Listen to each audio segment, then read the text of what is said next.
Okay, the water runs red, so Jonathan is Dragos. Alexander is Florin. Donovan is Cosmin. And Leo is Mircea. So now if you guys can read the description of the characters, thank you. Jonathan Bryce, 20 years old, father of two, a 4-year-old son and 1-year-old daughter. Simple man who worked as a mechanic before the war. Joined the military to pay for college, so was automatically enlisted once the war began. Just trying to get back to his family, on the same side of the conflict as Alexander. Alexander Picard, 17-year-old boy who joined the army because of the epic tales of glory told by government officials as a form of propaganda. The war turned out to be more brutal and savage than Alexander could have imagined, leaving him scarred and alone in this foreign land, on the same side of the conflict as Jonathan. Donovan Taylor, 24-year-old, hard-headed man, son of a military general who never gave him praise, joined the military to prove his manliness to his dad. Patriotic to a fault, full of hatred and angry at the world. Enjoys seeing pain in others because that's what he feels daily, on the same side of the conflict as Leo.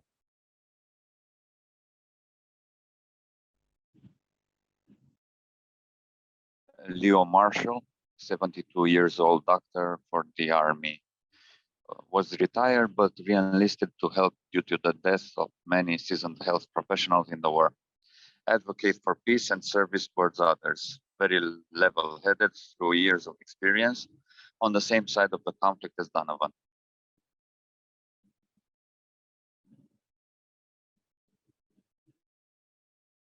Act 1, Scene 1, lights up on Jonathan Bryars, Alexander Picard, Donovan Taylor, and Leo Marshall. They all lie still on the ground, with Jonathan in the middle. Surrounding them are the aftermath of a battle. Bullet shells, a few weapons, and shrapnel litter the ground. The haggard group's uniforms are worn, full of tears and bullet holes. They have been at war for a long time. Suddenly, Jonathan wakes up with a start, gasping for air. Looking around frantically, he gradually gets a hold of his senses and notices Alexander beside him. Oh my God, fuck, what do I do? Come on, man, stay with me, you gotta stay with me, just like the surgeon say, we gotta get back to our families, oh fuck.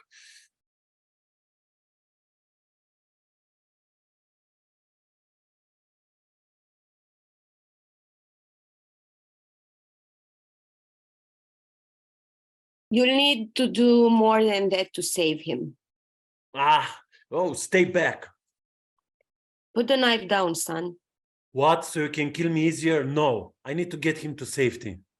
I'm not here to fight. I'm a field surgeon.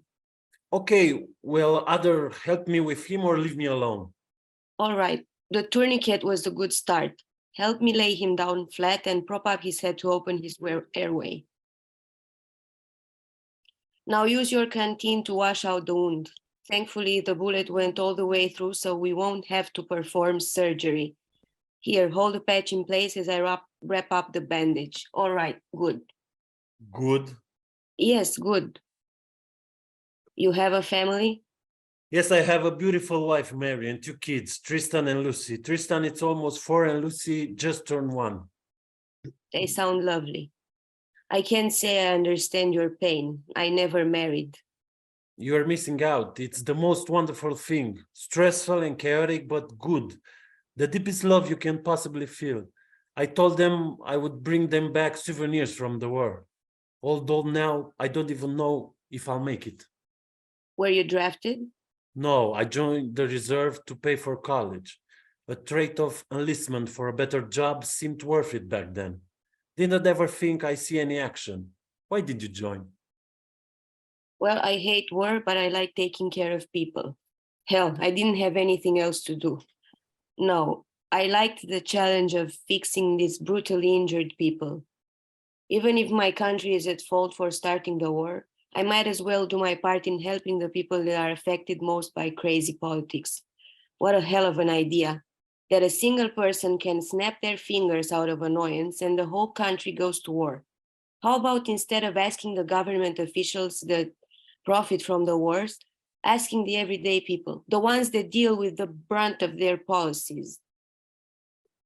Damn leader says we go to war and now I can't see my family. I never got to see my daughter take her first steps. Oh, look who's come to. What are you doing with the enemy? It's all right, he's a doctor. You're missing out. Oh, sorry. It's all right, he's a doctor. He was just helping patch up your leg.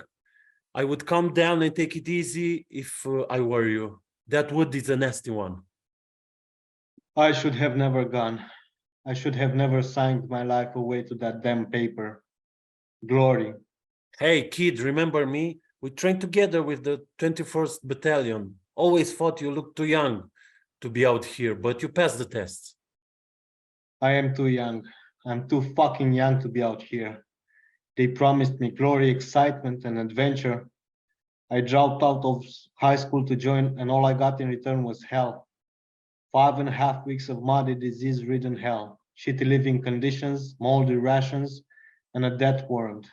Ah, you fell victim to one of those recruiters. Nasty business. Telling lies to prop up a facade of valor. They tell you that your self-worth is related to your level of patriotism, but they do nothing for you in return. Yeah. It's messed up.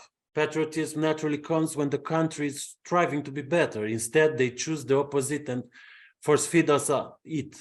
Well, they lie for their personal gain.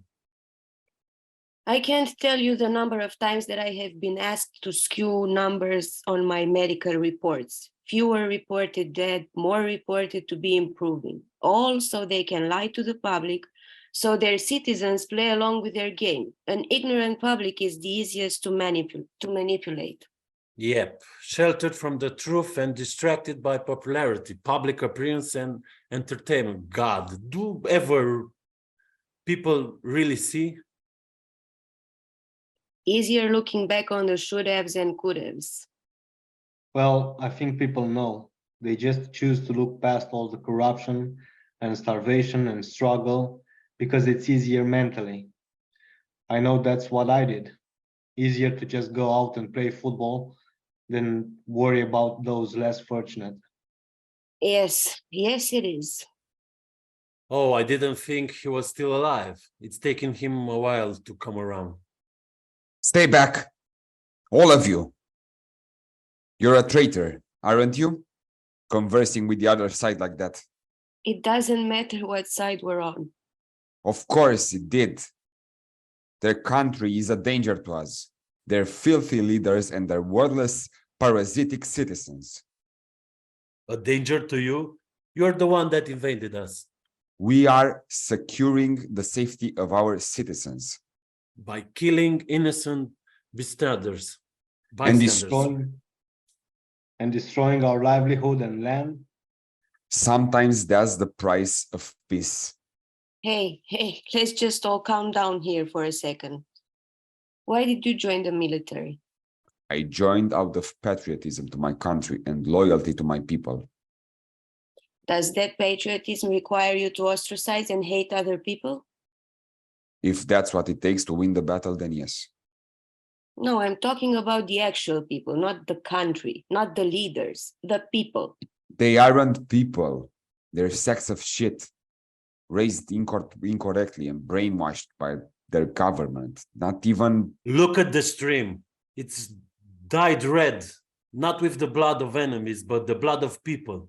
Living, breathing, laughing, crying, joyous people. People that had the potential to be carpenters, farmers, bakers, friends, lovers, all turned enemies because someone at the top of the line deemed it so.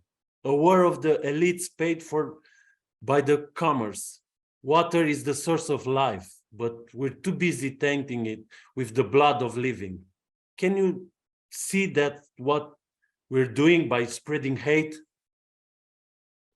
I just want to be on the right side of history. The only wrong side is the higher-ups who pit people against each other for their own political and economic gain. The right side is the informed side, the side that listens, the compassionate side. All right, look, I don't care whether or not you decide to hate us, but we are stranding out here. And the only way we're getting out of here alive is if we work together. No, you're right.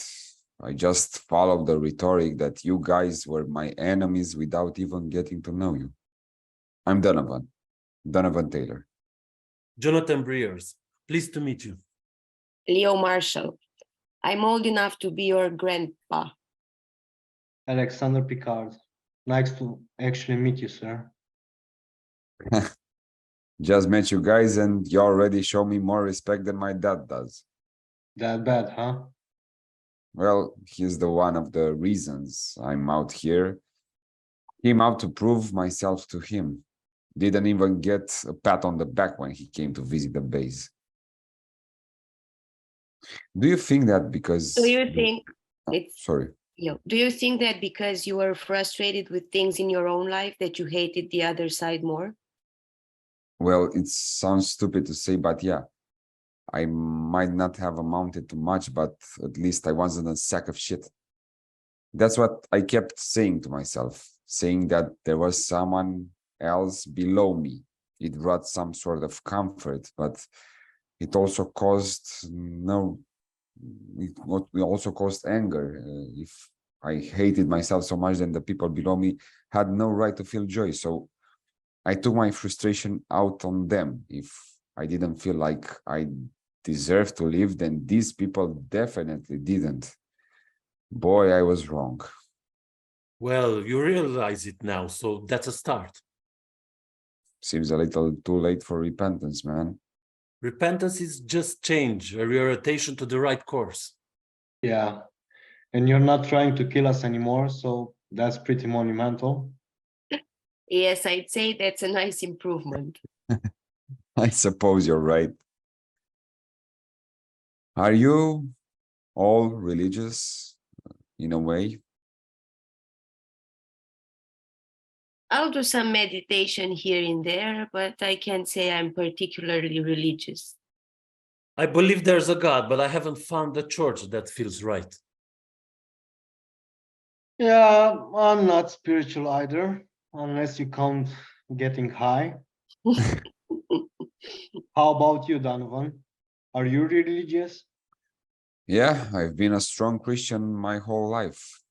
Thought I can't imagine a hell worse than this. Hey, we're going to get out of this, all right? We just got to figure out what to do next. Look, I don't want to interrupt, but are you guys seeing what I'm seeing? That's a medic truck, right? Yes, I believe it is. Hey, over here. It doesn't look like they're slowing down. Sir, stop. What the hell? Did you guys see that? My hand passed right through like it wasn't there. Yo, are we seeing things? Like, was that a mirage? I don't know, maybe we are all dehydrated and fatigued. A phantom truck? No, I don't think the truck was a ghost. This might sound strange, but look at all our wounds. I mean, I'm not the most spiritual guy, but from years of experience as a doctor, I know that these bullet holes definitely take me out of the living category. So you think we're all dead? Yes, we've moved on. Check your pulse. Oh my God, I can't feel one. No. I have a family. I need to get back to them. I promised that I get back alive. I promised. Oh, God. I'm too young to be dead. I kept wishing I'd get out of the war, but this isn't what I meant. Yeah. I always dreamed I'd get out due to the war ending. Be able to go home and surprise my mom with a big bouquet of flowers and say, "Look, Ma, I made it home safe. Told you there was nothing to worry about." Her favorite flowers were the wild marigolds that grew alongside our house. She would ask me to wake up early to water them before I went to school. Never would though. God, I always hated doing the chores. I dreamed of the day when I was old enough to leave. Now I can't even go home.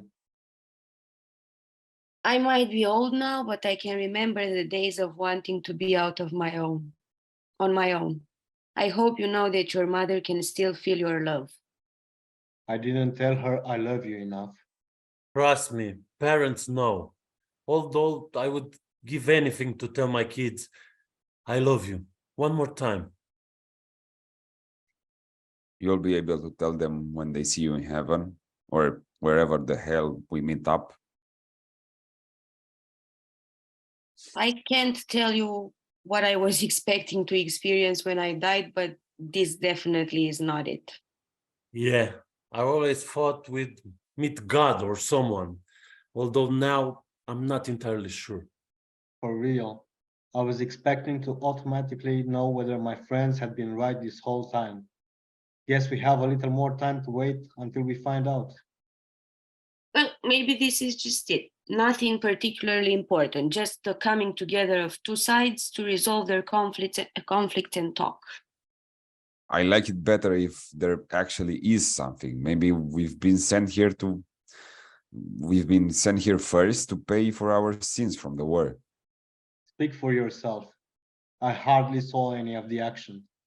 First real battle, and I end up with you folks trying to figure out what happens now that we are dead. No, we were just following orders. You would think the leaders that got us into this mess would be the ones held responsible. And yet, we're the ones that are dead. Ironic, really. Yeah, it's what I've been saying the whole time. Rich men's battle at the expense of the innocent. They won't even send their kids because they know it's bad. I knew a senator's son from college, bright young man and eligible for the draft, but nope. Him and all his close friends got off, while everyone else got sent out here to hell. You didn't ask him to pardon you as well? No, I ain't so fortunate one. Kind of sad that the moment I saw past their games, it was too late. Yeah, they'll probably send a medal home to my family, then take my death and turn it into a story of valor and honor to feed to young men. Just a vicious cycle of death. Yes, it's a disappointment that we can't tell people the truth. Do you even think they'd listen? Nope. No, No, too busy trying to be right. Too busy trying to get money or climb the social ladder. Not enough love. not enough listening. Not enough collaboration. Not enough time spent with families. And not enough time spent with those around us. Yes, too busy with ourselves and too caught up in finding differences that we forget we're all human. We're all people with feelings, ideas, self-worth, and love. Sometimes the love gets hidden deep down, but it's there. I'd like to think that we have met in life under different circumstances. We could have been friends, not pitted against each other for battle, but friends and brothers. The rest nod their heads in agreement, lights fade, leaving the actors and audience in silence. Heavy, contemplative silence.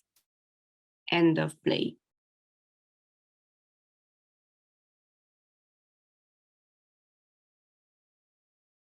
Laercio Cosmin. Ines is Anna. Roberta, myself. And Vladimir Dragos. All right, so scene one, at Laercio's home office, a bookcase with shelves full of hard-covered books with spines of different sizes and colors. On one of the high shelves is a pair of white a foot-high Chinese vases with dragon paintings, a desk and chair, 2 armchairs of different sizes, a table full of bottles of drinks. Ines quickly sweeps up shards of glass that have fallen to the floor. Ines, what was all that noise? Nothing at all, doctor. Just an old cup that I broke. Another one. Every day is this now. Oh my God, it's today. Another one, Ines. It was just the pens that fell, doctor. What's that for? He only knows how to use a computer. Speak up, Chen. What for? We have visitors today, Gianni. Behave yourself, huh? My darling. Hi, Chen. What a beautiful face. That shelf is almost ready, lovelies. Soon you will go home. Home, I mean, to my house. Then we can talk. Aren't my vases pretty, Dr. Laercio?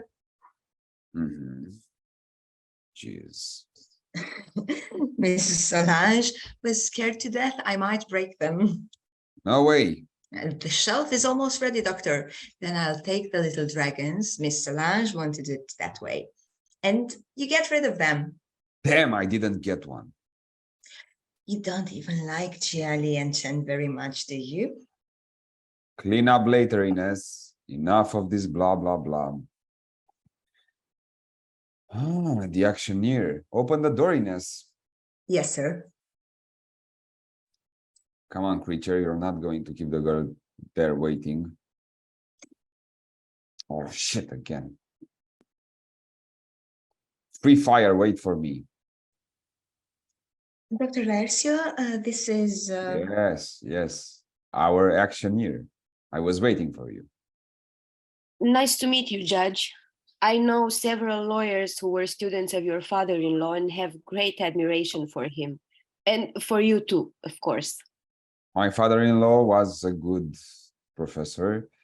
There are people who admire him to this day. They still buy his books and read his sentences. Minister Dr. Maria Julio still has a legion of fans. You must be very proud of him. This was his scriptorium, as he used to say. According to him, he read every book. He was very smart, but he threw himself down the pit. Well, but a legacy remains. As a judge, you follow in his footsteps. Yeah, you're right. I imagine Dr. Mario Julio was very happy when you married his only daughter. Dr. Laercio, do you want anything else? What do you want to drink? I'll take a coffee, thank you, if it's not too much trouble. Bring the young woman some coffee and my glass with ice. Dr. Laercio, it's great to be here in the scriptorium. It's Latin. I know. Anyway, it's great to be here. I am honored. It's a great opportunity to auction your collection. No, my dear, this collection belonged to Dr. Mario Julio. I never moved from here because of my wife. She loved all this junk. Solange thought her mother's china was fancy. And what about her grandmother's rugs then? She was even fond of the painting that a niece painted, full of dragons that any child paints. She loved that courtroom pageantry that reigns in this house. The auction will put an end to it. What did I say? Look at this cup. It must be 300 years old. Everything here is old. Don't talk like that, Dr. Laercio. Miss Solange, my God, rest her soul, loved it so much. Mrs. Solange is no longer with us, Ines. Enough. It's been 3 months, and you, whenever you can, pull her name back. Bury that dead woman, for God's sake. Yes, sir, but... Give me that glass at once and bring me my single malt. Scotch. Not this one, Ines. Will you ever learn? I want my bottle. 12 years, the green one. I can't wait to get rid of all this old stuff. I want you to do this auction as soon as possible. Of course, doctor, I will work for it. You are in charge. Good. Did you bring the docs? Yes, we just need to set my commission. And how much is that commission? 23%. 23%? Yes. I spoke with Celso and he told me it was 15. And I already thought it was pricey. It turns out the doctors also didn't know about your urgency. Well, we'll talk about that later. This auction will pay well, I'm sure. There's a lot of fancy old stuff in this house, and people love it.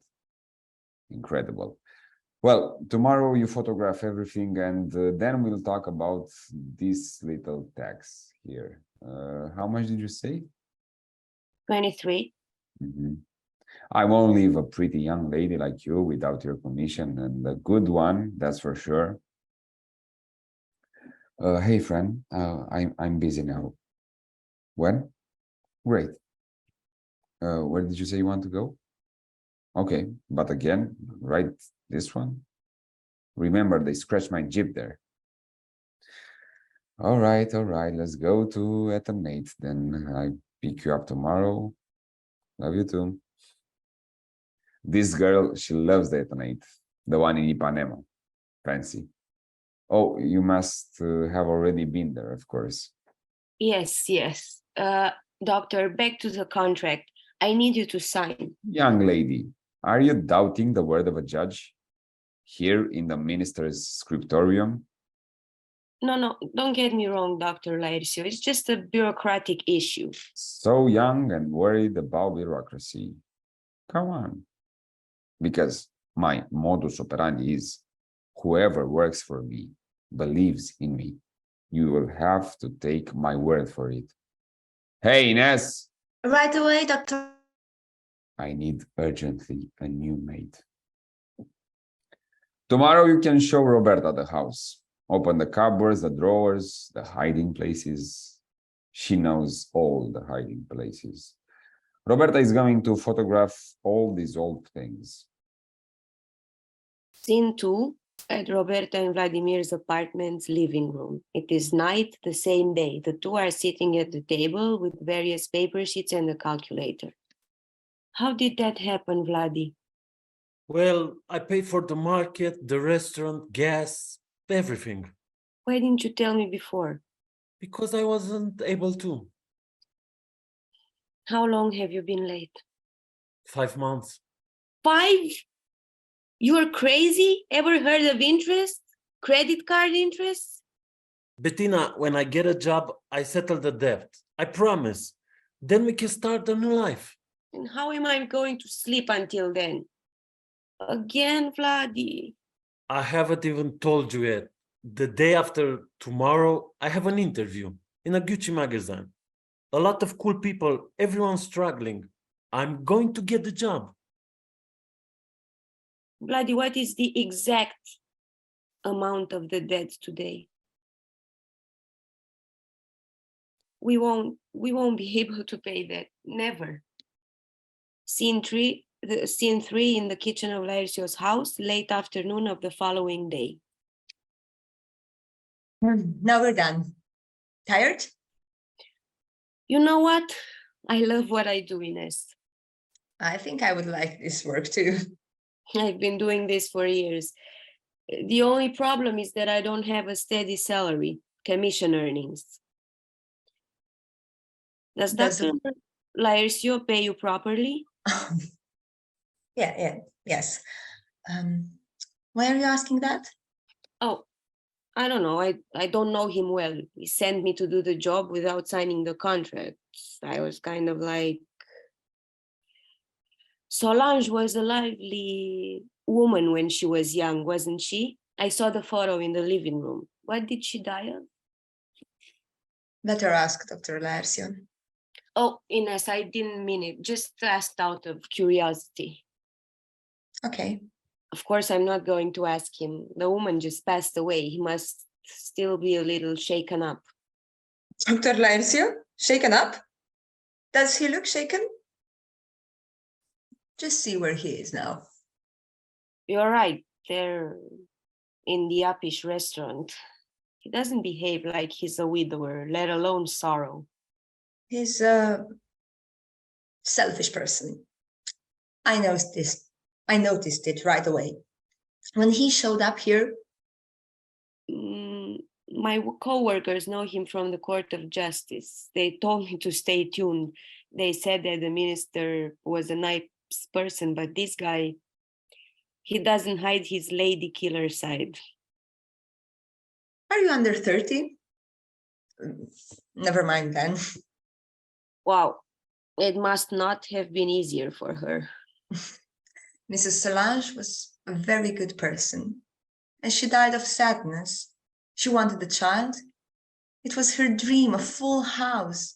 She never achieved it, and he didn't even care about her. So she started drinking.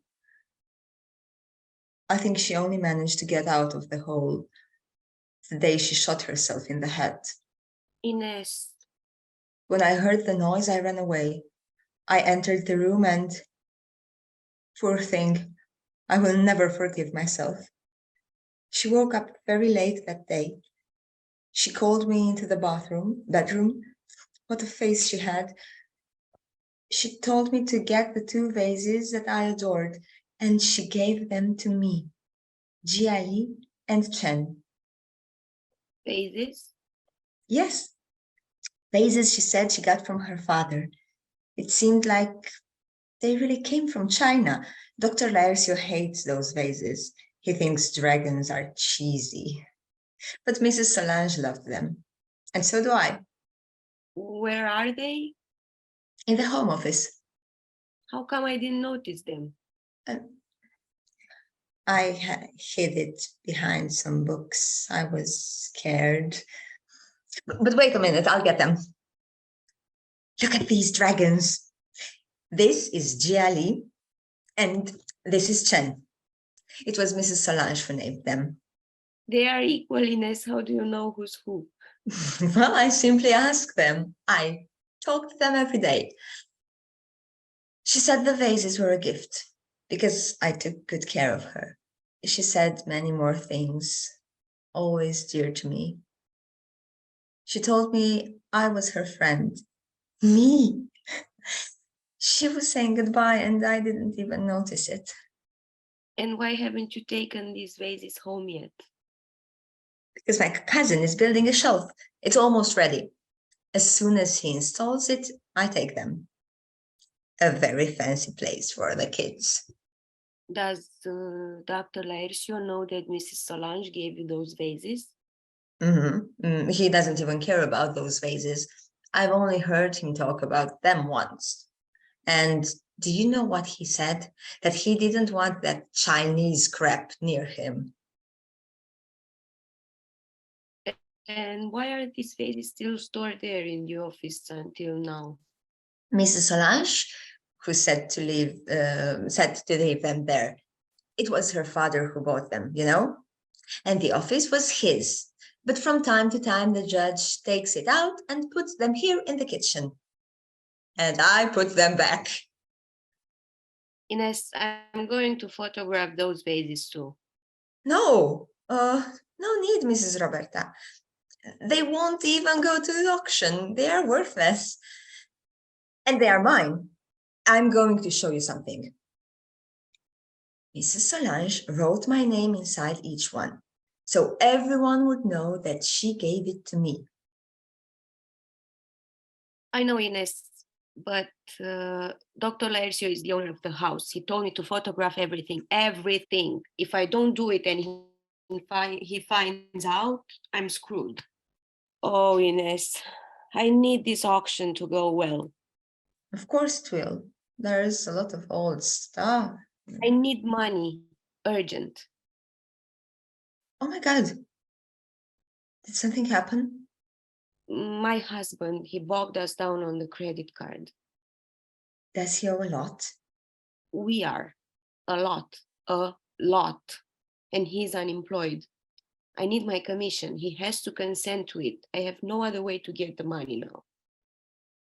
Scene 4, at Roberta and Vladimir's apartment's living room. A week later, Roberta and Vladimir standing embracing.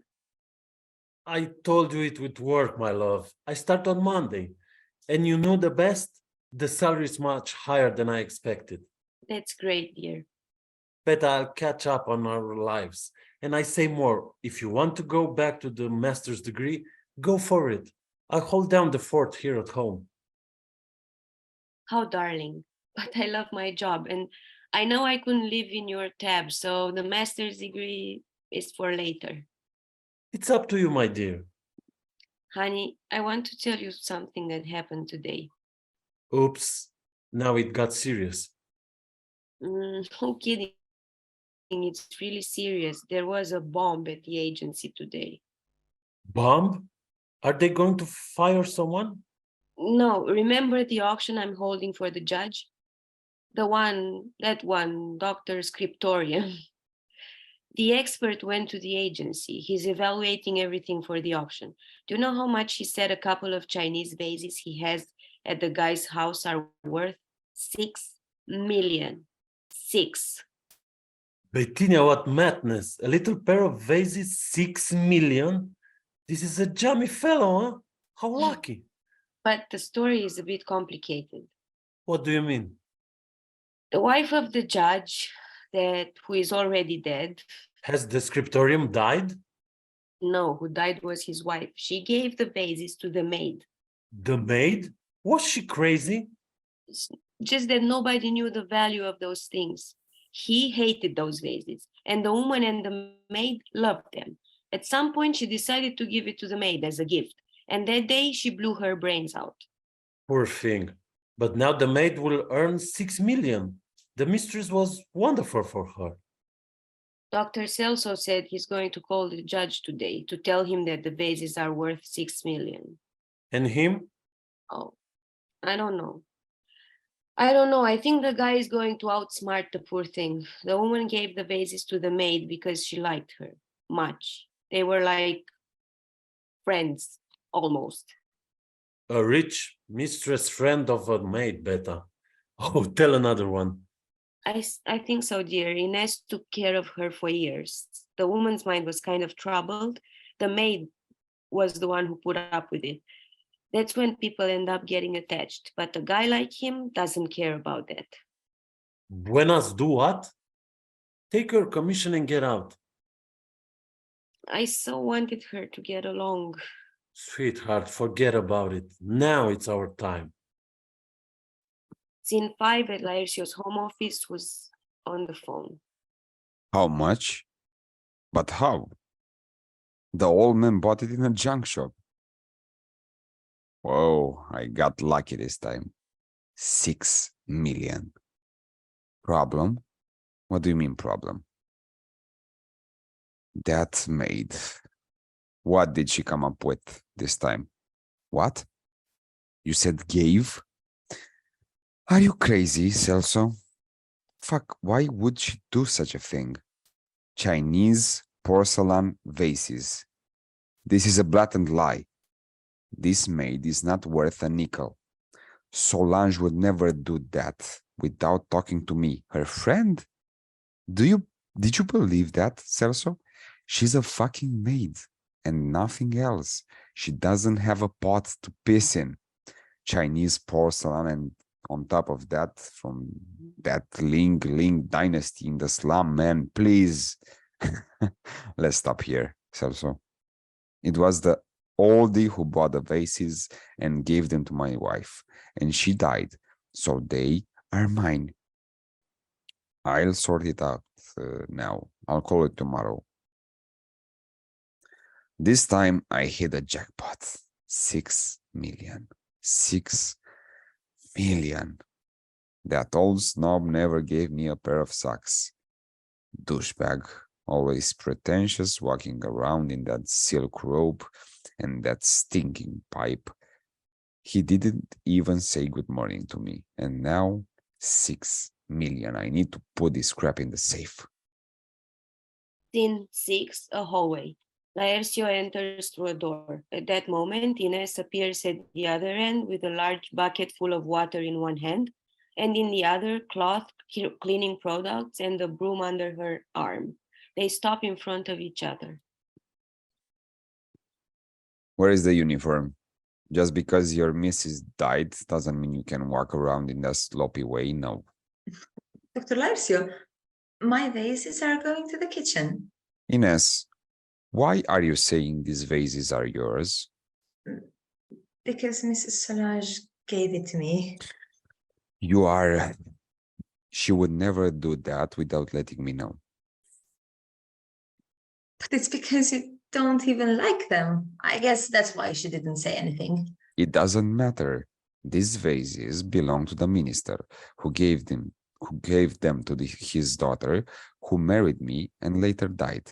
So whose vases are these? Well, if you think about it that way, do you really think they belong to you? If I think so, are you kidding me, Ines? I'm pretty sure. Look, Dr. Larcio, you're wrong. Dr. Mario Julio gave it to Mrs. Solange as a gift, and Mrs. Solange gave it to me. So the owner... Ines, you are the maid here, and Solange wouldn't give a maid two shitty Chinese vases. But she did so, sir. She gave me that crap, as you say, because you hated Gianni and Chen. What tomfoolery is this to name them? Mrs. Solange did it, and it felt right to me. Everything has got to have a name. Everyone deserves to be called by a name. She's been a little weak in the head lately, and apparently she polluted you. You are very much mistaken. Why are you so keen on those vases now? Because everything in this house must go up for auction. But only what belongs to you. Let's not start all over again, Ines. These vases are in my house, so they are mine. Do you know why I got these vases from Mrs. Solange? Because I took care of her, and I took good care of her. I was the one talking to her. I listened to the things that both... That was your role, Ines. You were paid to take care of Solange. I was more or less paid. And there were still months when you were late in paying, and me here cleaning your bathroom, cooking your food. I wasn't supposed to be Mrs. Solange's nurse or psychologist. You understand absolutely nothing. I'll store those vases now. Enough of this bullshit. Let me show you something. Can you lend them to me? Just a little bit? What's the name written here? Ines. It was Mrs. Solange who wrote it. You saw her handwriting right there, right? Whose vases are these, then? Who from? You never liked those vases. Never liked Mrs. Solange. Not even Sir Mario Julio. Never liked anyone. You are doing very well for someone who is nothing more than a maid. I think I'll hire you to be my attorney. I'm going to take them home today. The shelf is almost ready. You can go home right now, and I don't want to see you here anymore, but the vases stay. Those vases are going with me now. If you step outside this house with those vases, I'll call the police and you get arrested. Or are you thinking that someone is going to believe this little story about the boss who gave the vases to the maid just because she was nice? Gave it because she was my friend. Friend? Where did you get this idea? Are you nuts? That's what she said. The day she gave me the vases, that she was my friend. Enough. This conversation has gone too far. Choose another piece of crap from this house and take it. And get out of here. The vases go with me. Homeward. I'll call the police. This is your last chance. Take whatever pleases you and take it with you and get out of here. All right. I'm going to choose, let me see. The vases. What else would I choose but my vases? Enough! I'm going to call the police and get this over with. Let's see whose they are.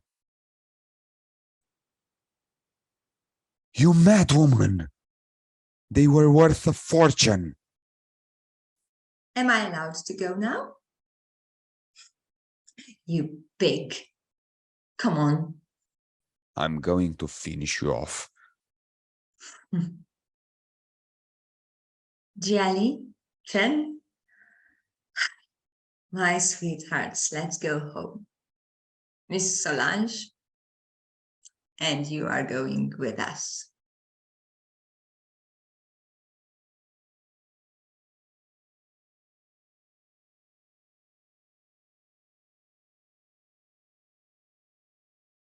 Christopher is Mircea, Dr. Winston is Cosmin, Cindy, me, Faye, Anna, Henry, Florin. Okay. We're all set, Anna?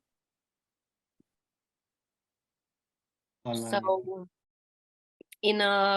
so Christopher is father of Henry, Dr. Winston is a pharmacist at the hospital, Cindy, a woman waiting in line behind Christopher, Faye, a nurse at the hospital, Henry is son of Christopher, a patient of chronic kidney disease. In front of a hospital counter, Christopher is seen waiting in line restlessly. He is holding a paper bill in his hand. Every few seconds, he opens the bill and reads it, hoping to find something that isn't there. Finally, the person in front of him thanks the pharmacist and moves out of the line. Christopher eagerly approaches the pharmacist. Hey, how you doing? Good. How may I help you? I'm here to pay for my son's pills. His name is Henry Wong. All right. Give me a second. Wait, so I was wondering, can I pay for this on a weekly basis or at least for the first month? I'm sorry. The hospital only sells the medication in a fixed dose. Yes, I get it, but it's just that he won't be on the treatment for that long. We are trying to take things slow, like to see how his body reacts, you know? Sir, are you sure you fully understand your son's condition? He's currently on hemodialysis treatment. Yes, I understand, but we are still planning. It doesn't matter. Can I please just pay for the first week for now? I promise I'll pay for the whole month next week. Mr. Wong, if you struggle to cover the cost of the medication, you can still choose other treatment plans. You won't have as many out-of-pocket expenses with medication covered by insurance. If you're worried about reliability, most patients here are on these meds. Where he's not going to be like most patients. So all I need is another week. Best I can do is adjust the doses of the first 2 weeks, but after that... 2 weeks, fuck. All right, thank you. I'll get the rest in 2 weeks, I promise. I still recommend you consider the insured medication plan. It could cause a lot of problems if your son is forced to switch halfway through his treatment. Oh, can you please not tell him he's on the alternative plan, please? He's a good kid, but he could be stubborn at times. Well, I wonder why he's like that. What's that? Nothing at all. Can you please sign here and provide your payment method? Hello. I'm at the hospital. Yeah, I paid it, but he asked for 2 weeks minimum. I don't know. We'll figure something out. What? That's the regulations. What do you want me to do? Yes, we have to pick this. He's the only drug that has hopes of preserving his kidney function until he gets a transplant. Were you not listening last time? Sorry, I'll be done soon. No, there's no way he could have given me another week. I practically begged him on my knees. Sign here, please. Trust me, we'll figure it out. At least we got another week. I got some time later today, and I can run a few errands. Hey, what's the holdup? Can you just hold on a minute? Thank you. What? Why would you want to come here? Yeah, we are fine. Oh, I'll take him home soon. No. Why? We don't need you here. You are gonna make a mess of things. Can you hurry up? Will you wait a goddamn second? Will you hurry the fuck up? Why are you taking centuries to pay a bill? Can you please just stay home? Yes. Yes, of course. Of course you are allowed to see him, but you are gonna see him in a few hours anyway. It's just with you here and everything becomes disorganized. I got shit to do after I pick him up. Elaine, please. Dude, go take your call somewhere else and stop holding up the line. You're not the only person with a sick family member, so stop wasting everyone's time. Hey, Faye, can you get this to the patient in bed number 2? He probably knows the doses, but brief him again if you can, please. Faye picks up the medication from Dr. Winston, collects a few things from the counter, and moves toward the other side of the stage. Christopher could be heard in the background arguing with Cindy. As Faye makes her way to the other room, they could no longer be heard. In the other room, 5 beds are set up horizontally with people sleeping on them. Next to these beds, there are machines that make beeping noises. The patients on the bed have tubes in their wrists that hooks into the machine. The machines have a display panel with a countdown timer. Henry is laying on the second bed to the left. Faye approaches him. Hi, how are you feeling? Hi, I'm doing okay. How are you doing? Here is your medication for the next 2 weeks. Thank you. Is that all?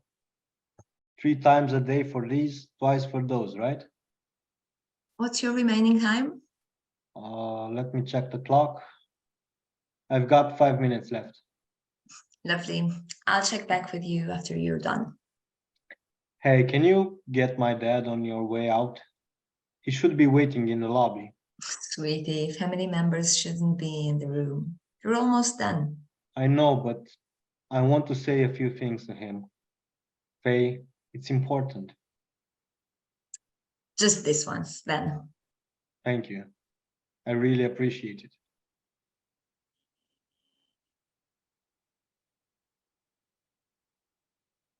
Hey, How's the wait? I'm joking. I know it's horrendous. It should be over soon, though. The nurse gave me these, and she said it should cover for the next 2 weeks. Fun fact, you know, I won't have to pee in about 4 to 6 months. what? Yeah, it's true. I'm not bullshitting you. I learned that from the guy next to me. Almost everyone here just doesn't have urine anymore. It turns out the dialysis machine does the job for the kidney. As it gets rid of all that bullshit and the water in my blood, that useless piece of an organ will just go on strike and stop making urine. I haven't thought about it like that, never having to pee for the rest of my life. Gotta be honest, I'll probably miss it. Like after eating half a watermelon and just going for the ultimate release. Except for those rushing moments like when you're in a subway or in a job interview, then I will be glad. Henry, Hey, don't give me that face, will ya? I got this. It's just I haven't got time to think about a lot of things. And I need time. We're gonna make time. Some of these guys, they have been on treatment for 20, 30 years. Life still goes on for them too, right? I know, but you aren't them, son. You gotta trust me on this. We still got plans to get you out of here. Dad, there's something I have thought about. Maybe you should take a break now and then. I could bring myself here from now on. Do you not want me here? Son, we can get through this. You have to believe me. No, it's not that I don't enjoy your company. Lord knows what it means to be to me to have you here. But you know, this is never gonna end. And my kidneys won't just magically heal themselves. But you keep telling me we're gonna overcome this. And I don't think you understand that. This is not something to overcome. It's something to be accepted. I can't have you be here with me 3 times a week for the rest of your life. Henry, that's nothing. You don't have to worry about me. Right now, you're just getting started. So it might take us a while to get comfortable around it, but we'll be fine. Is it because of the doctor? I told you, your mom and I will handle it. How long will you and mom pretend that nothing's changed? Our family used to be different. You just got a promotion. What will your boss do after you let him know you'll miss work 3 times a week? I will manage. Right now, you need to focus on getting better, and everything else will get better too. But they are not. Did you think I wouldn't know this? That you drive Uber the second you get off work? And mom working overtime at the diner for less pay? And the conversation you had about selling our house? You guys are still trying so hard to piece our lives back to how they were, but in reality, it's just making our family fall apart. But we are happy to do it for you. It won't make me feel grateful, Dad. It just makes me feel like a burden. I'm 26. Of course, I still want to go out with my friends. Of course, I still want to go back to college. And of course, I want to live like a normal person again. I don't even know if I believe I can ever come to terms with the way things are, but I have got a long way. This means I will accept this, but I need you to do it too. This room has witnessed so much suffering, but I refuse to let it take your life from you too. Let's go Why home. don't why don't we talk about this another day? I'll go get the nurse. Dad, Let's see. It looks like you're done for the day. thank you. Thank you. Henry gets up in silence and Christopher tries to help him up. Henry slightly dodges his arm. He tries to push himself up from the bed and Faye goes to support him. Together they leave the room. Scene ends.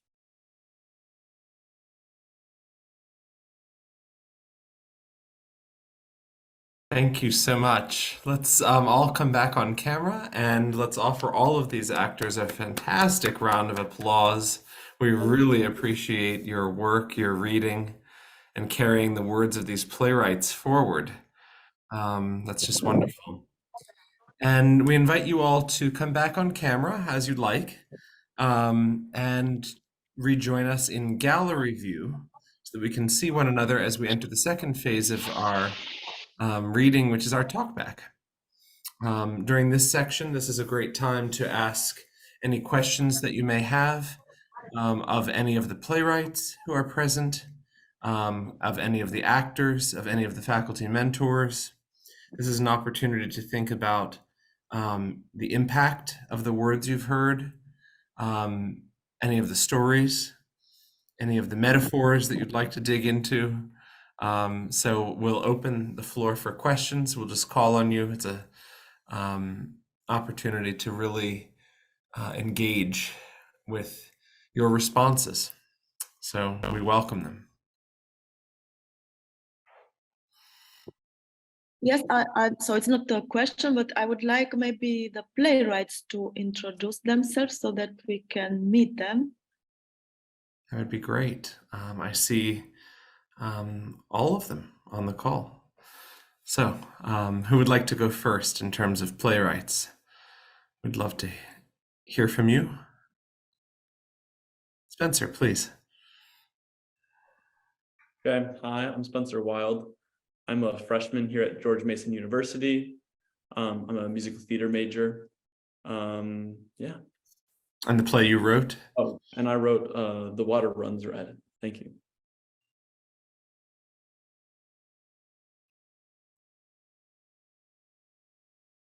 I can go next. My name is Xing Shen. I'm a third year here at University of Toronto. The last play that you guys just heard was written by me. The title is I'm still working on that a little bit. But yeah, I'm happy to be here. Thank you, Xinchen. Nick, our Brazilian playwright, is asking you to open her camera. I don't know what's going on. Caroline is her name. Oh, let's see if this helps. I'll send her a prompt that she can click. Okay, thanks. Sure. There she is.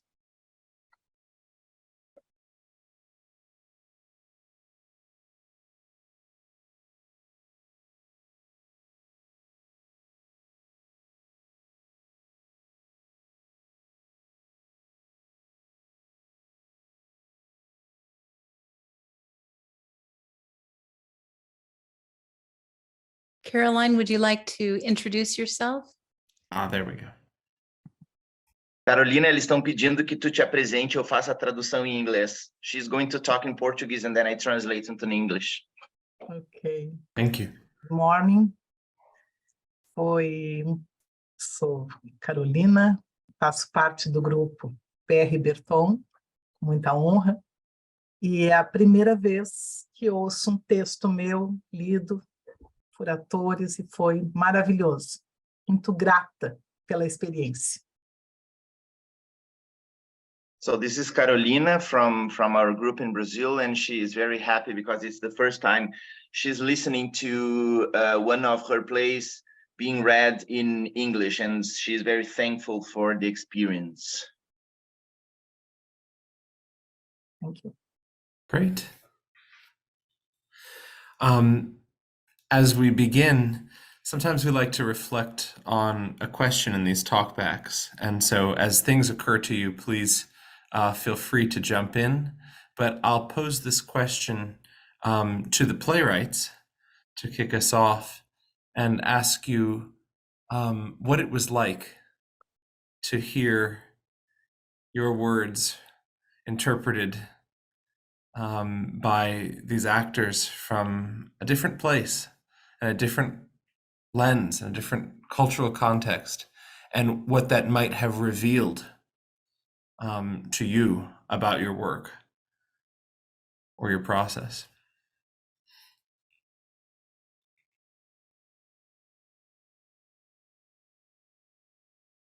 I can start if that's okay.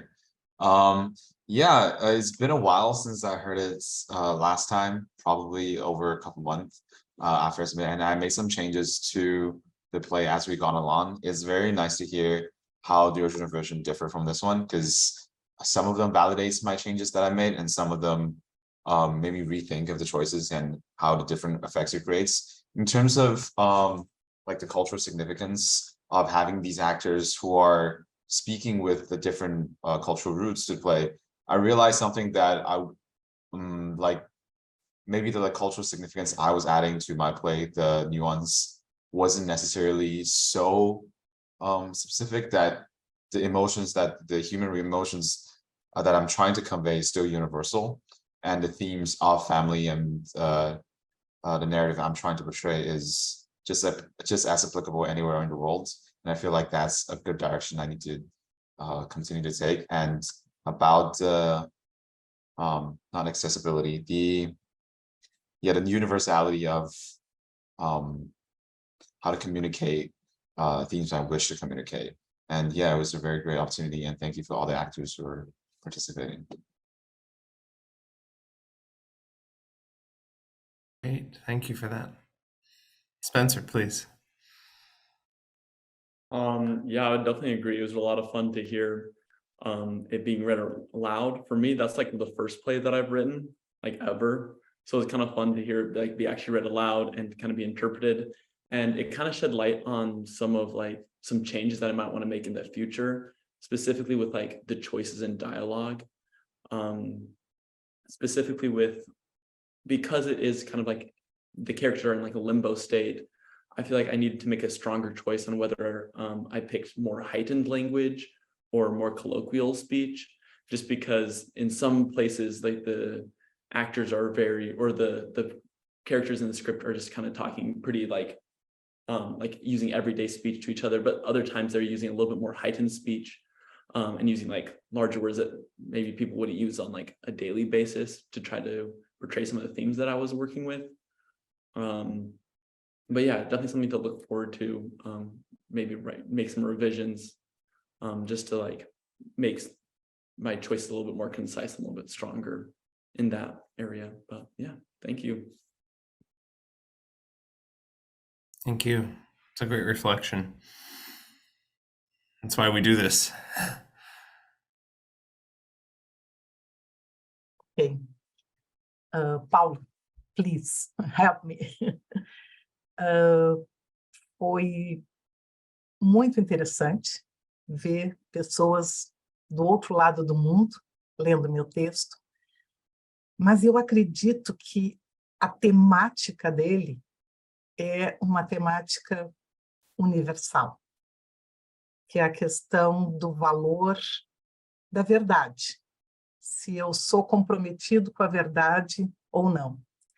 Então, eu adorei Ana Tutus, lendo a Inês, foi maravilhosa. Obrigada. Romanians don't need translation. They totally understand Portuguese. I'm joking. She said that the interesting thing about her play is that it has a universal theme, so it's not difficult to be understood everywhere, basically.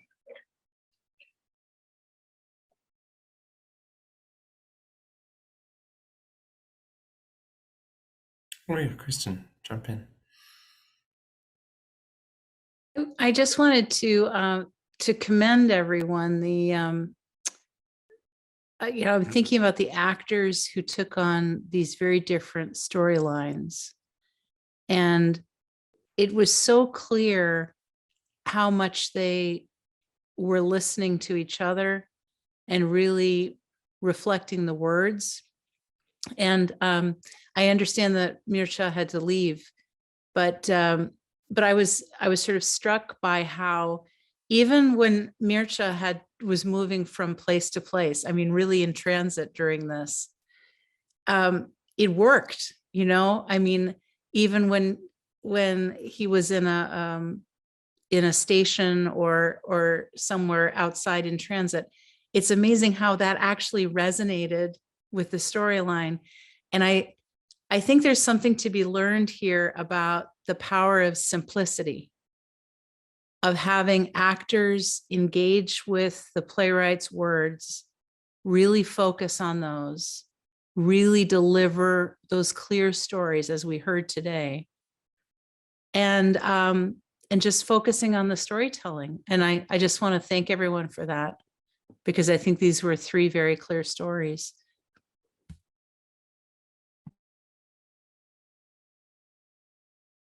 Thank you.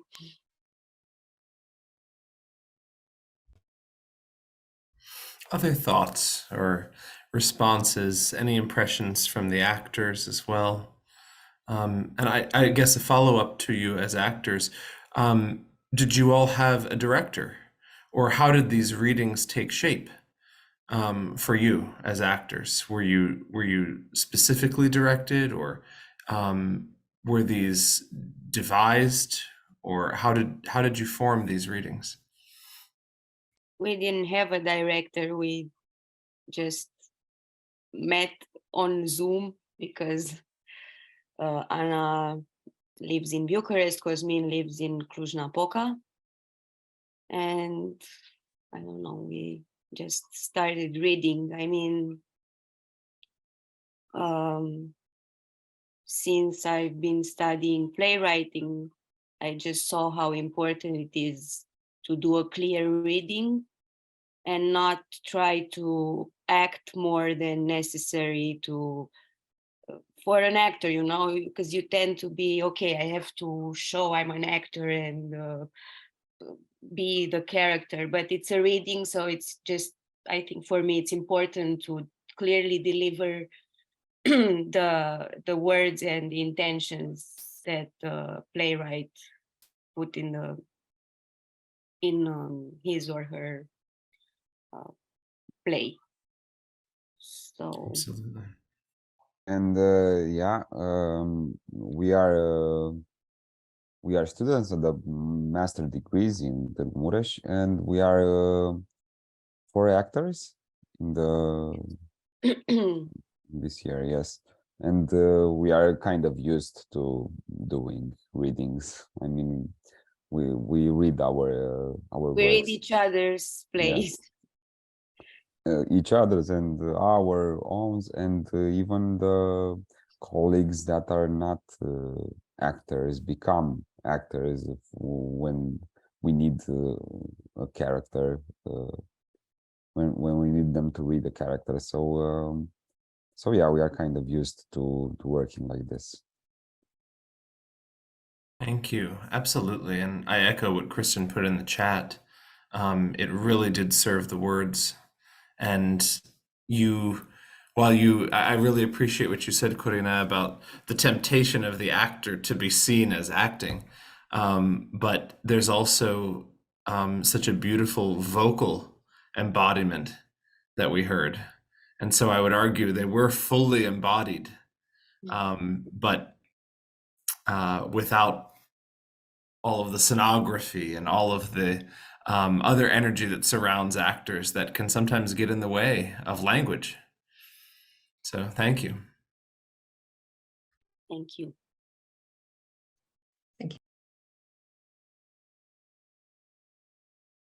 Paula, please. I'm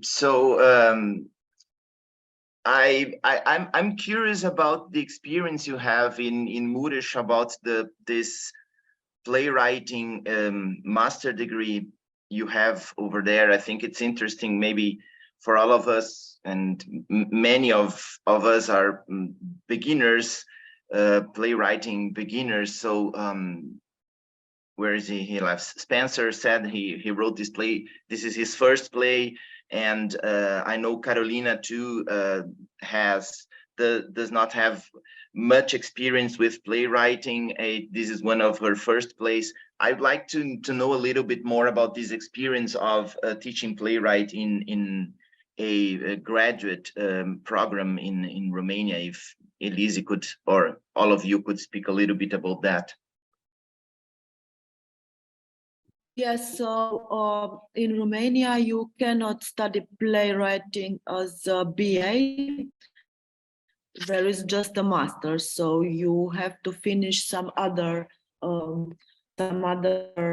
faculty before this, and this can be, of course, acting, this can be directing, this can be journalism, this can be philosophy, this can be also, I don't know, medicine, because of course you can write, and usually people are applying. Some of them have already plays that have been staged, and some of them are really beginners, so it's kind of different. And it's very important, of course, that we read these plays so that they can hear their plays read by actors. Of course, this time is interesting because we have 4 actors in the group, and it's always easier to read the plays. But in other cases, we are collaborating with the students from the acting program and from the directing program, and we try to do readings of the plays. This is because I know this, we all know that this is very important for playwrights. And the master degrees lasts for 2 years. In the end, everyone should have at least 1 full-length play. And of course, it's some of them get also produced.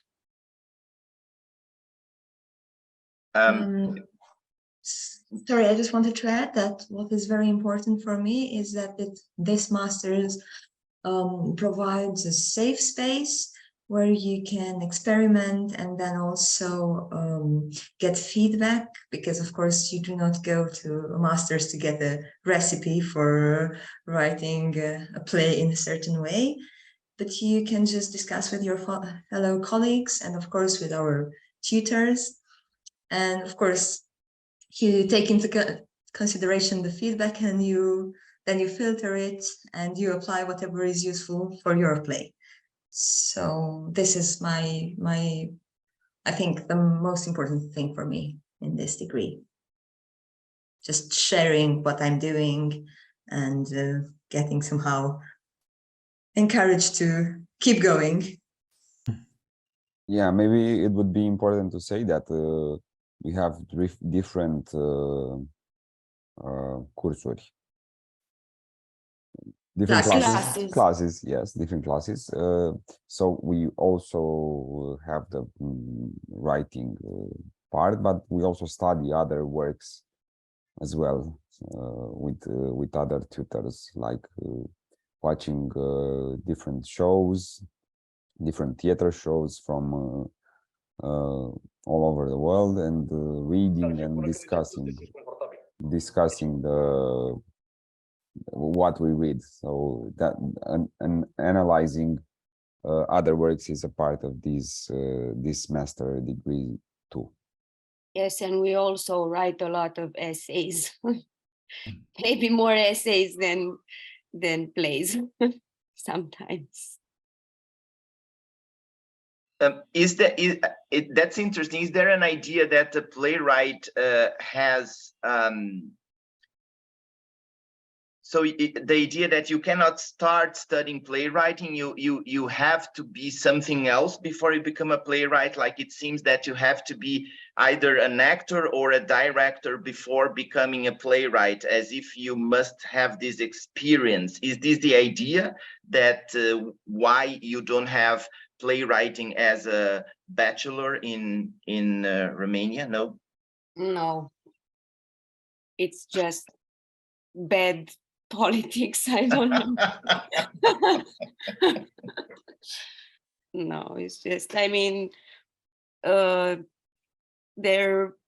are a few I can't find the word, playwrights that are very passionate about doing that and about Romanian dramaturgy, and probably they just decided to start this master's degrees. There's one in Bucharest and there's one in Târgu, Mures, and I think that's it. I think in Cluj they are also doing some playwriting, but no. it's not a real master. No, they are not doing playwriting in. Okay, I so they are think just. Yeah, the theatrology, is that the word in English? Theatrology, there are some courses for playwriting. Yeah. Some one or two. Yeah, I think that these master's degrees are like actually the work of the very dedicated playwrights in Romania. It's not something that I don't know. We have state universities here, not like USA, for example. So I think the classes are decided by the government, or I don't know, something. Elise, if you. It's interesting because while it might be political, it strikes me also that maybe to Paulo's point, there's a certain level of lived experience that falls into the work organically by allowing time, even if it is not the intention necessarily.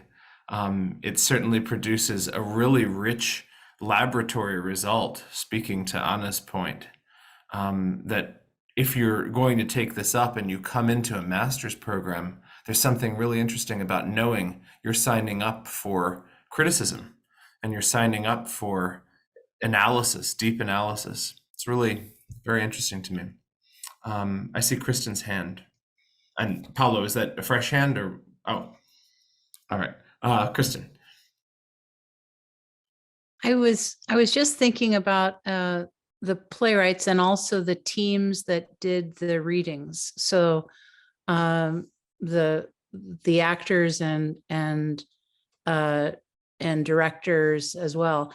Or I guess we said that there were not directors in this. This was more the actors reading. My question is, on both sides of this process, the side of the playwright and the side of the actors, were there questions that came up for you about intention or about maybe inspiration or maybe theme? I know we talked about the theme of water, which is used sometimes very directly by playwrights, sometimes very indirectly. Were there any questions that you kind of that made you think, oh, I'd love to be able to talk to the playwright about this, or this is something the actors did that I never thought of when I wrote the play. I'd be interested in hearing some of those thoughts that you might have had.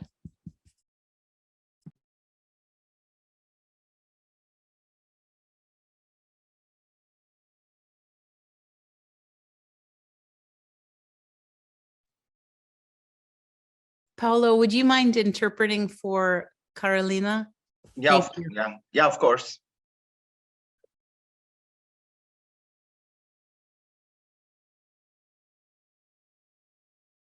Oh, não, sorry. Carolina, eles estão perguntando para ti as impressões que tu teve no momento em que eles leram, pergunta parecida com a de antes, as impressões com a leitura do teu texto por uma cultura diferente.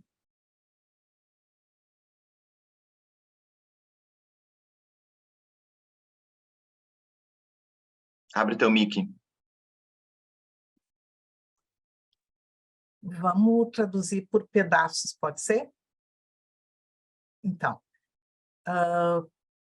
o que eu gostaria de comentar sobre a leitura, além de ter achado muito interessante a experiência, é que eu senti muita falta de ser dada algumas rubricas, referência de algumas rubricas, porque para quem não conhecia o texto, ele ficou muito incompreensível.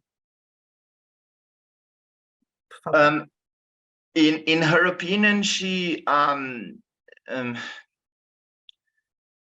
thinks that there were important stage directions that were missing because they were not read, and that was that made hard to understand some situations in her play. Yes, we thought about reading all of the stage directions, and then we decided not to because we didn't want to stop the flow of the reading.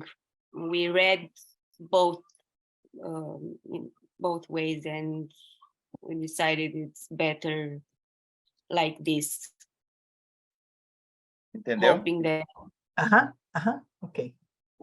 Mas eu queria salientar que também, para mim, foi muito importante ouvir cada ator falando, defendendo o seu personagem, porque é a primeira vez que eu ouço as vozes dos meus personagens. Então, me ajudou a entender um pouco melhor quem são esses personagens, além da minha visão. Yeah, of course. She says it was very important for her to listen for the first time the characters, because it helps her to give another point of view about the characters, because she has one perspective about her characters, and when she listens to actors and actresses reading these roles, she gets another perspective about these characters. Ok. Era isso. Muito obrigada. And I know it was the Ines was supposed to speak with an accent, but we already had our Romanian accent in English, and it would have been difficult to add a different... And a mess probably, so we just, yeah. Okay. Yes, but I definitely agree with what Carolina said, that when you write something, you always write it with how you imagine the characters, you make them talk in a certain way, and then there are just words on paper, and words on paper can mean different things to other people. So, I mean, it can always be, sometimes it can be disappointing or surprising or whatever, something that you just realize that what you wrote actually works better than you imagine. But I think that that's why we do readings. Paulo, deixa eu ver se eu entendi que a Ana está perguntando alguma coisa em relação à figura da Inês, não? Ok. Não, ela está dizendo que ela está corroborando o que tu falou, que é muito importante esse momento da leitura para tu poder entender melhor a personagem depois que tu escreveu. Tá, obrigada.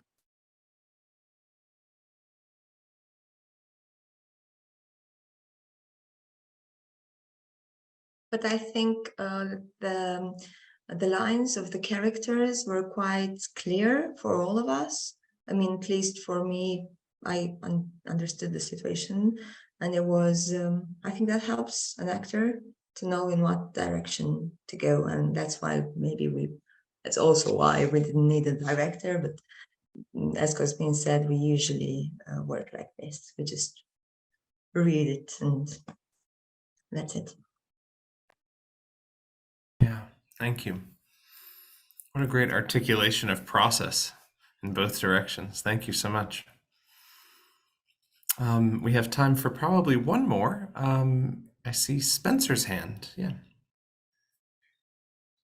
Hey, yeah, I would just love to maybe, I guess, pick some of the brains of like some of the other like playwrights or actors here, and just maybe just hear about some of the process that you guys took through the reading, and then also maybe your own processes for writing, and just, I guess, any advice like moving forward with how you continue practicing like the art of playwriting. So yeah. Thank you. Sorry, but I really have to go. There is a journalist waiting for me, and I'm late. And thank you very, very much for this opportunity. And dear playwrights, I hope you enjoyed the reading, and I hope that it will help you maybe to work further on the plays. Thank you, Elise. Thank you so much. Hi, Elise. Thank you. It was nice to meet you. Bye-bye. Yes. Thank you. Bye-bye. Thank you. So Spencer, your question is still out there to other playwrights in the room about your processes. I am a beginner in playwriting, and I find it hard to finish my plays. I mean, not the short ones, not the 10-minute plays, but the long ones. I have started like 3 plays, and well, there's one that finally I know I have an idea how to finish, and I wrote like 45 pages already, so it's the most I've written. Otherwise, I have an idea, then I start documenting and watching movies and reading books, and then I don't know what happens, because I want to find a special voice in which to write my play, not just the classic style, and then I get in a block, and then another assignment comes and I leave the play. So yes, I have this.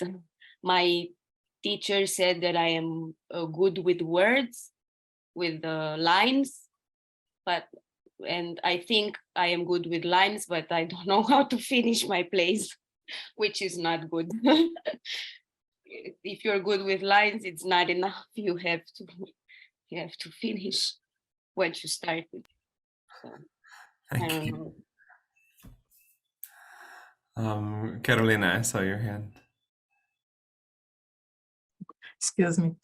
Paulo, eu gostaria de dizer que o processo ele começou a partir de um artigo do jornal que saiu num caderno de leilões, onde estava uma pequena reportagem contando que uma pessoa estava colocando à venda no leilão um vaso chinês que tinha sido dado para sua empregada porque ele não sabia o valor. Então, esse foi meu ponto de partida.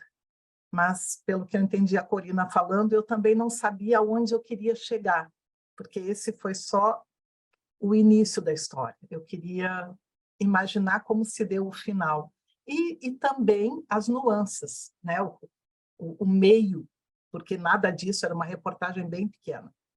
Então, o processo foi a partir de um ponto verídico, deixar a imaginação correr para criar todo o enredo. É isso, Paulo. Obrigada. So Caroline is telling that her departure point was something she read on a newspaper, a real news about someone. Well, the fact is real, so she started from there, and she has the same problem with ending plays, like Corina said, as she didn't know how to finish her play. She just knew how to start it from this newspaper's ad. Obrigada.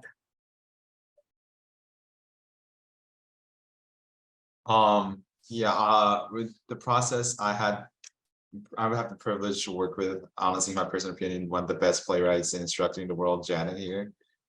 So that experience was made really smooth, and she gave a lot of very good instructions on how I need to shape my story and shape my writing. But other than that, I would also say the biggest inspiration is how you can derive story from your personal life and your personal feelings.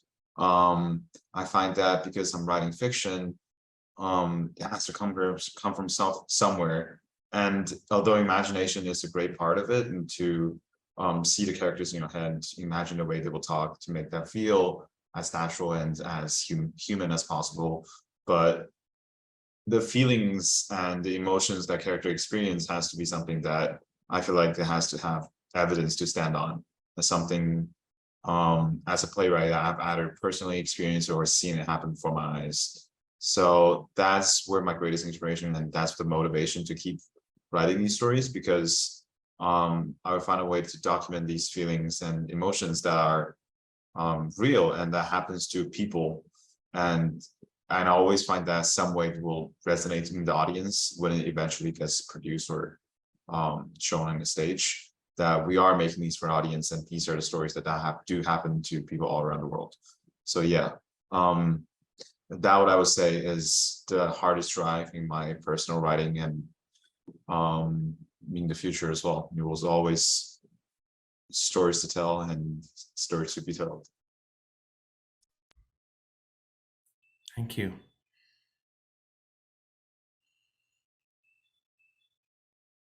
I'll leave this great question out there for another few seconds. If there's any other impression.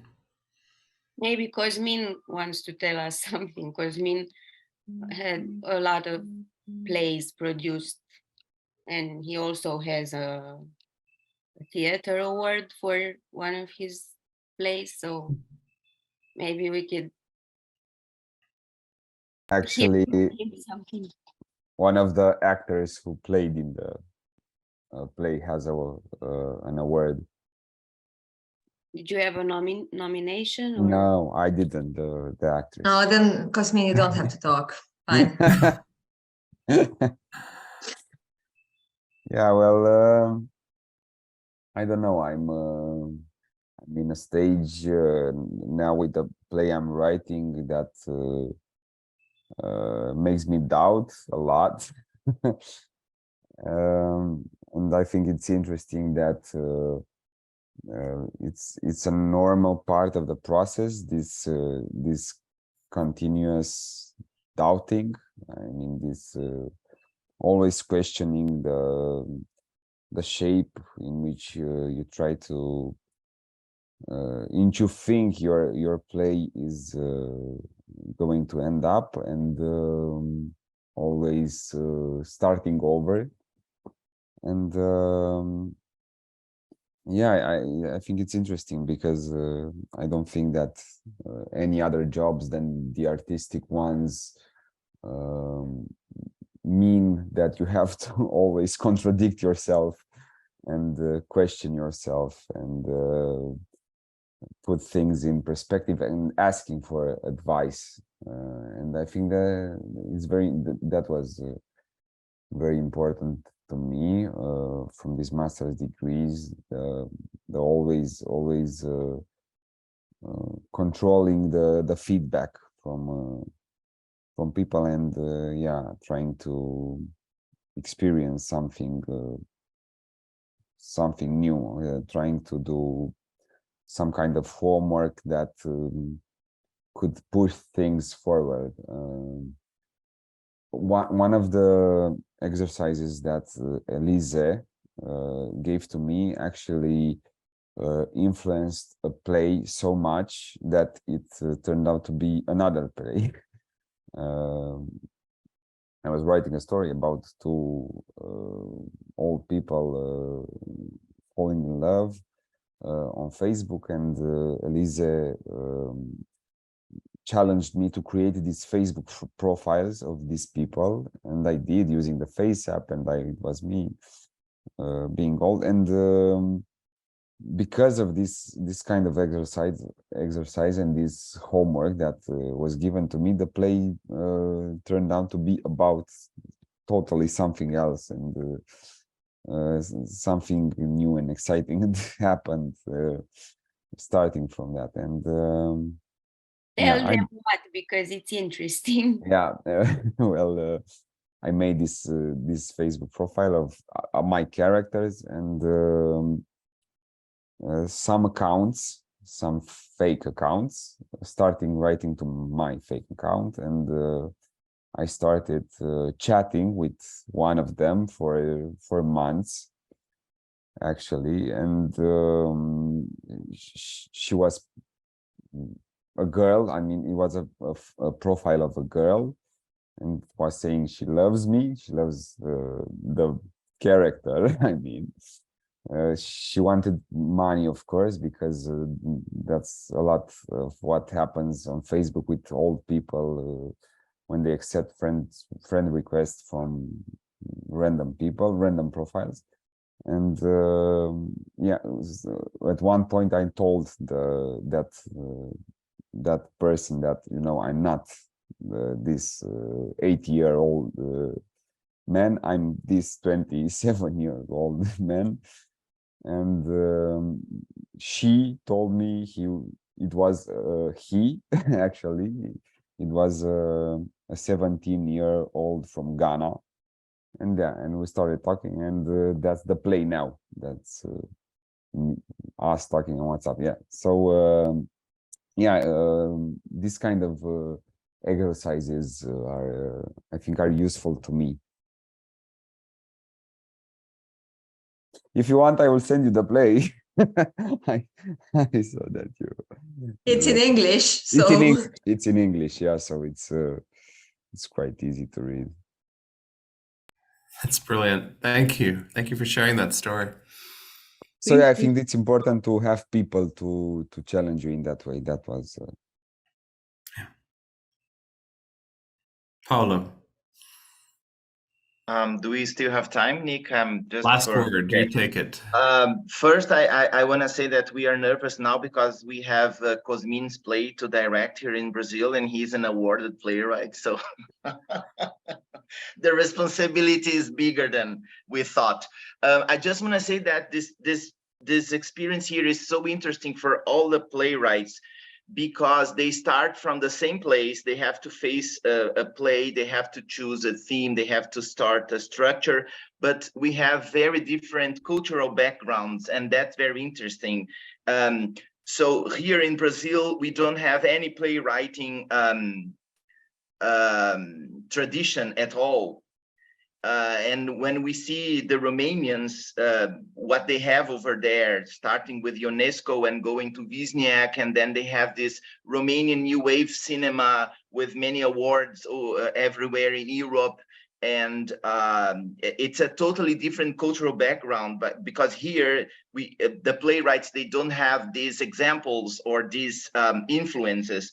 And I think it's the opposite in Romania, because you have this so many people making theater and films. And Corina said, I wanna find my own voice, and maybe it's the same difficulty as here, because here is a jungle where we don't have anything, and there you have so many things going on. You have Carol Churchill writing about Romania. I have just seen a film about a Romanian refugee in Scotland, and so there are so many things about Romania going on in art, and I think it's fascinating to see all playwrights here trying to find their own voice and trying to write a play with such different cultural backgrounds. That's it. Since you said about UNESCO, we are actually rehearsing the rhinoceros right now, me and Dragos at the theater, and also Mircea and Florin, but they left, so. Yes, I just wanted to add that not to undermine what's going on in Romania and the new wave of cinema and everything, but things that look better from afar. And we also had this problem in the early 90s, especially the playwrights didn't really exist after 50 years of communism. And we had this long lecture and talk about the resistance during the communist regime, which was actually close to none, if we're talking in terms of what kind of plays were written back then. So yeah, a lot of things were developed in the last 20 years, more or less. There were some very strong movements that were initiated just by like Drama Acum, which were like 5 people who were students and who said, okay, we do not see our problems represented on stage. And about films, I know there are plenty of dodgy films that are being made in Romania, and by plenty, you do not have to understand, you have to understand that the industry actually is not so big and the money is scarce, let's put it that way. And that applies to theater as well. So I guess nowhere in the world, I mean, culture is not really funded nowhere in the world, so we just have to deal with it and accept that we just got into this thing with these challenges. Perhaps a higher calling. Thank you all so much. What a rich conversation. It's why we do this. We love this time. We appreciate each and every one of you being here with us today. As always, these recordings will be made available on our website by the end of our academic year after the final reading. And so those will be publicly available for you. In the meantime, we thank you so much for your presence. We invite you to join us for our upcoming readings. We do have several upcoming. And we are excited about those, starting with, we do have one coming up on May the 1st